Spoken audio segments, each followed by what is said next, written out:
In the scoping meeting, as it was called, Mr. Pepe and Mr. D discussed about the current state of the project, which I think is the resources currently in place with Pizza Delivered Quickly Enterprise. Mr. D once again clarified the business problem, opportunity, and also about RBS. They discussed and decided on the end state of the project. That is, how will project look like when it is considered completed? Can you imagine? This should be done by no one else but people who are directly involved as stakeholders.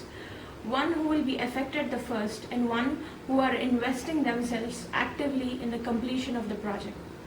The other very important things discussed during the scoping meeting were gap analysis, that is, difference between the as-is state and the to-be state, or in other words, the difference between the current state and the envisioned future state of the time of successful completion of project. There was then a discussion about project overview statement, and eventually the meeting was adjourned. It seems we have taken up a rather ambitious project and accepted the challenges of completing the whole project in about 1/3 the time it generally takes. The documents are not perfectly yet completed. I am worried. Frankly, I think not all documents are prepared as yet.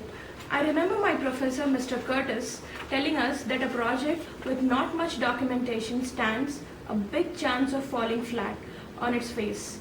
I feel either the team must be supremely strong and driven, or there should be a string framework built over documentation, which will guide the project to success. Otherwise, the ship will set out to find the big whale, Moby, would fall short in its quest and defeat its purpose. But there was a relief when we finally received the project approval letter from the management and a green signal to go ahead with the project.